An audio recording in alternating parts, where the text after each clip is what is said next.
What's going on today, guys? Happy Thursday, April the 28th. Um, what a wild day it was to the upside.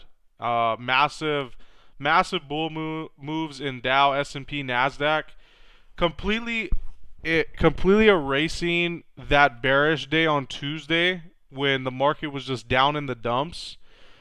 Yesterday we had a bullish move to the upside, and then today just continuing on with, because we're heading into earnings season with most of the massive companies having earnings within this short span of time.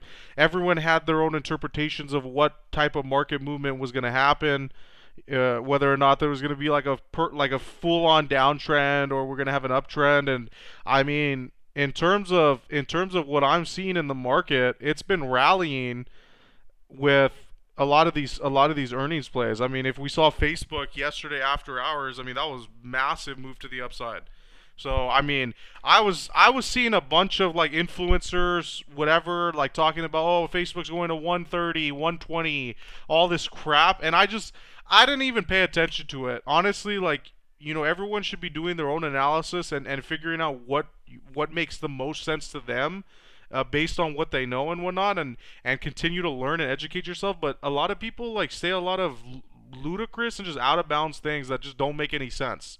Like Facebook was not Meta Platforms was not going to go to 120, 130. Like it wouldn't have made any sense. The company, it's a solid company. It's not going anywhere, and their earnings was I wouldn't say spectacular, but it was above the estimates. So that's what sent them to the upside yesterday. What a move that was. So market's in the green right now, as we can see. Oil is in a green. My last post on StockTwits was an oil post regarding these two plays, or regarding a few oil plays. I still strongly believe there's going to be a massive move in oil with supply issues and all those concerns going on. Once those headlines hit, we're gonna see some big moves, just like we did back in mid March.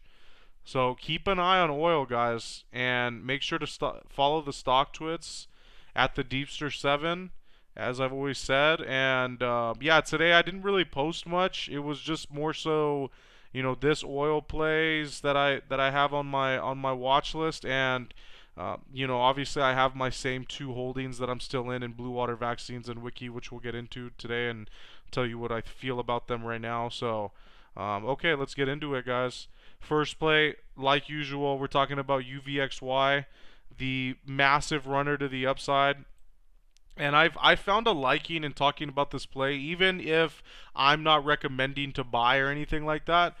It's just good to see where people stand in the market, or where they feel like they want to put their money. So this being a bearish ETF, it kind of gives you an understanding of the direction of the market, um, in terms of what the overall outlook is, right? UVXY is a perfect indicator, just like an SQQQ or a VIXY. These bearish ETFs are just a solid way to determine where the market is heading. So when I initially made my alert down here in the 1150 range, what a move. And if you had the cojones to even hold through, not even sell here, right? Hold through the downtrend and then right back up, because this was a major like red flag for me, right? It was kind of a spot where you have these overlapping red candles, and it's heading towards the downside.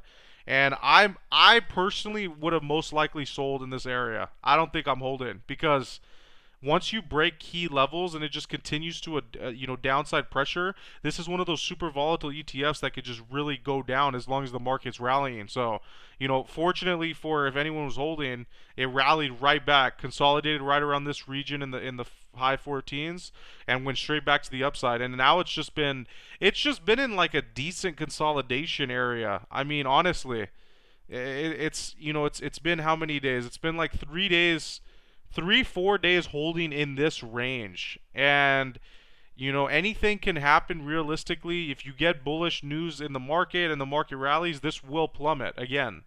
But if you take a lot of the key factors into consideration, like the inflation and the war in Russia, and I mean whatever's going on in China, a bunch of shutdowns and all this crap. I mean, you could see this heading to $20. That just has to break new levels and keep that momentum up. But always good to keep this on watch, guys. And look, in after hours, we're at 1692. I mean, you know, basically at the 17 level, like I said it was going to go to. I said it was going to go to 15, 16, 17, and then sky's the limit from there as long as the market's in a downtrend.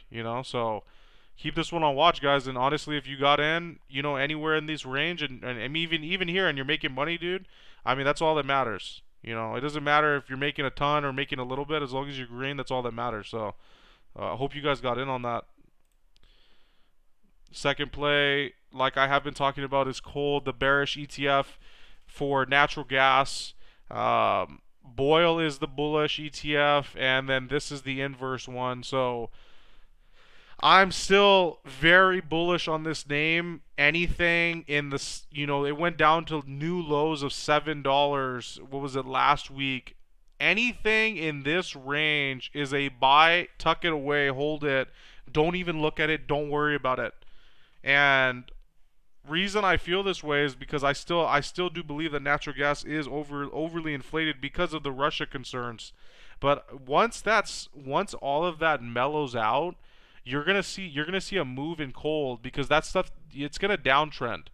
It's gonna downtrend. That's just my whole outlook on it. That's just my take on it. Once the whole political side mellows out, and whatever's happening in Russia, Ukraine settles out, and things are figured out, then it'll work out. So, wow, I used out like 5 times there in succession. That was weird, but once Russia situation is dealt with, I mean, I really do see this moving to the upside big time, or any type of news headlines for natural gas. So, keep this one on watch. I really do see the move to $15-20 within the next couple of months.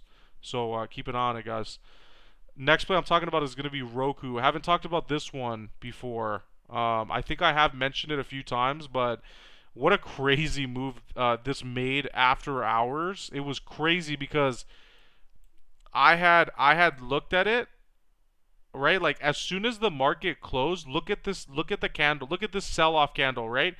It closed at 91.55, and then it plummeted all the way down to $75. And I thought I was like, I thought it was like a glitch or something, but it legitimately went down to $75 off of, I don't know what type of overreaction, because like their revenue, there's a beat on the revenue, so that's a great thing. And I think that the earnings per share was a little off, but nothing drastic for it to move that far to the downside. So that was crazy. It went down to 75, right back up to $100, and now we're at 91 in after hours. But I mean, what a crazy move this was. Long term wise, bullish on the name. Just like most of the streaming apps, I'm bullish on the names. You got Roku, you got Fubo, you got Netflix, you got there's quite a few other names, but in terms of ones I'm familiar with, Netflix, Roku, and Fubo, I don't see a lot of the names. I don't see these big names going anywhere. I mean, Fubo obviously has been getting slaughtered as well in all-time low territory.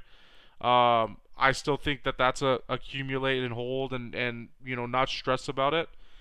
But whatever analysis works for you guys, that's all that really matters. But yeah, Roku had a solid revenue beat, and they got absolutely pummeled. So obviously it was some massive, a massive buyer, massive buyers that were selling it off, and then or whatever they were doing, they shorted it and then brought it back right back to the upside. So it beats me on what exactly happened, but there was massive volume. So that's you know it wasn't really a miss for me. I was just on the sidelines watching it. And I mean, what a massive move. Still very bullish on this name to be up over $100 again very soon.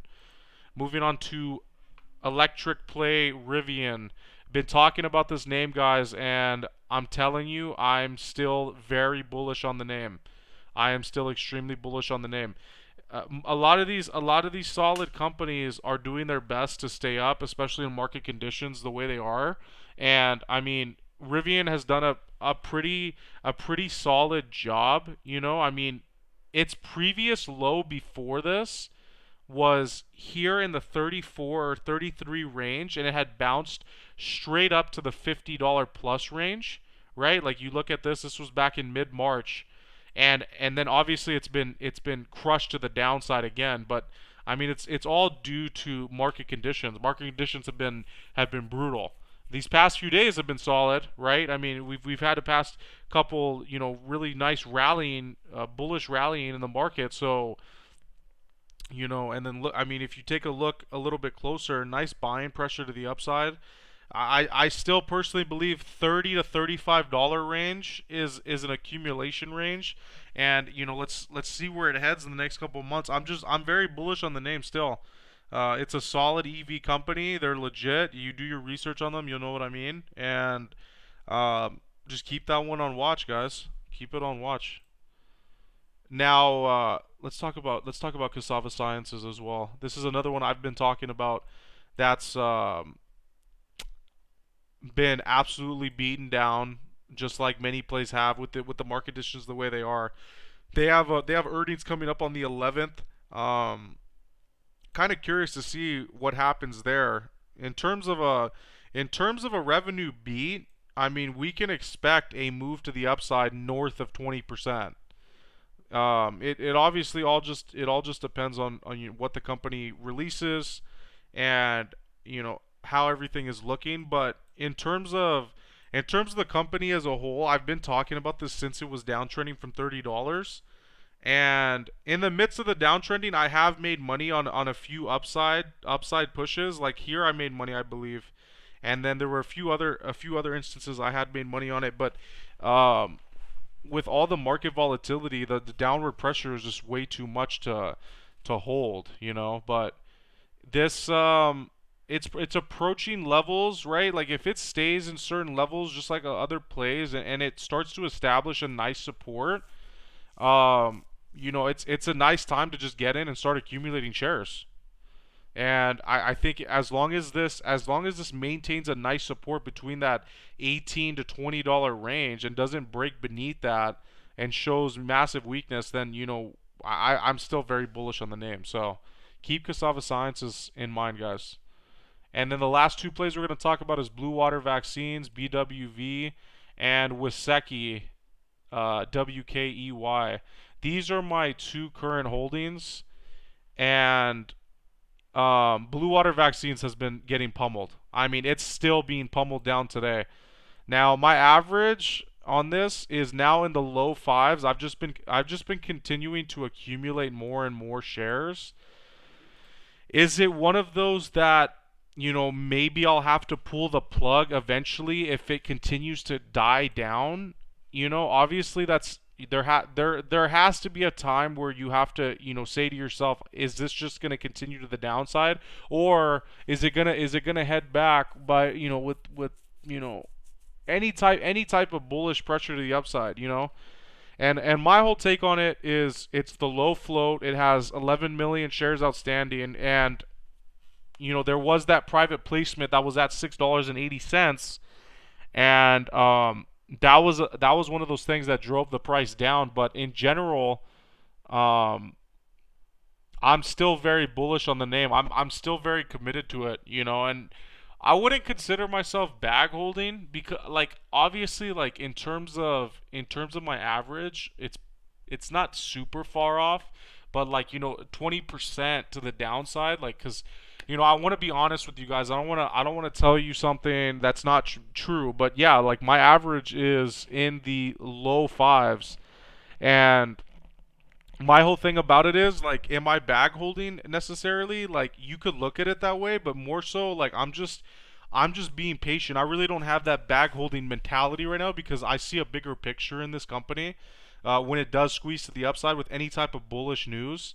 So um again, I'm still very bullish on this name. I don't see any reason why this wouldn't continue to the upside, especially after these past few days going down 10% here, 10% there, 10% there. Like there has to be a breaking point, in terms of how far it can actually go down before it, turns around. So I'm still very confident in the name right now. I mean, I think it's still a great buy, and I want to continue to accumulate shares as much as I can in these levels, and then just ride it to the upside. So, we'll see what happens in the coming days, guys. And then another one, Waseki International. Like I had talked about, they had that 51% stake in a media or technology company that they had sold, and then the amount that they had sold that for is actually more than Waseki market cap was even worth. So they're bringing a ton of cash on hand to minimize cash burn, obviously, or minimize debt, I should say, and I'm sure they're putting it towards R&D and whatnot, but this is one of those all-time low charts, low float, not as low float as BWV, but it still is classified as a low float because you get some big bids coming in, bullish, bullish buys. It's gonna send it big time. So my average here is in the 190s if I'm not mistaken, but again, I'm not in that bag holding mentality. I just have my outlook on it, right? I mean, was my timing in terms of my purchasing perfect? Of course not. Like you can't be perfect, but like I mean, obviously, it's a good thing to have stop losses and whatnot, and do what you feel comfortable with, and what makes sense to your style. But in general, here I'm aiming for the 250 plus range. That's my first initial price target within the next couple weeks or however long it takes, because you know we're not in the business to sell for losses, and we're not in the business to buy plays and hold aimlessly. Like, no, I'm holding with plans, both in blue water vaccines and with Seki. So just a quick recap: UVXY, KOLD, ROKU, RIVN, Cassava Sciences, BWV, WKEY have all been discussed today's video. Keep UVXY on watch. It's a great indicator to understand market movement and see where the market is heading. And obviously keep an eye on Dow Jones, S&P, and NASDAQ futures. This is something I 100% recommend. Investing.com. Just get a nice list of ETFs in all corners. Like, I have a ton in crude oil. I have a ton in I have a few in natural gas. I have a few in market movement. Like, if it's bearish, these, like, here it is, SQQQ that I talked about. And then obviously I have the main market, the main Dow Jones, S&P, and NASDAQ futures here. So it gives you a good understanding of where the market is heading. So it's really great. It's really nice to see a green move and rallying. Obviously, my positions in blue water vaccine and Waseki haven't been doing the best. So I'm really just staying confident, staying positive there, and I'm not in the business to sell for losses, and I'm just gonna be patient overall, and that's pretty much it, guys. And I recommend that for you guys too. With all the market volatility, if you're in something that you believe in and you have the plan set, just don't sell for losses, because red happens as a trader, investor, day trader, whatever you are. It happens, and you have to ride the wave, and you just have to be patient. So like I said, UVXY, KOLD, ROKU, Rivian, Cassava Sciences, BWV, Waseki, keep them all on watch. That's all I got for today, guys. Just really nice bullish move to the upside, and oil again. Keep that on watch, and those follow my stock twits. I will be today was a very slow day, so I didn't really post much, but I will be doing more analysis and be more active heading into tomorrow. So make sure to follow there, guys, and I hope my analysis is helping as I do the best I can, and I'm open for any opinions that you guys may have. So make sure to comment down below with any questions or any counter arguments to any plays that I have, or just anything. You can ask me plays to look into, and yeah, I do this all for you guys, like I say, and I will see you guys tomorrow. Peace out, guys.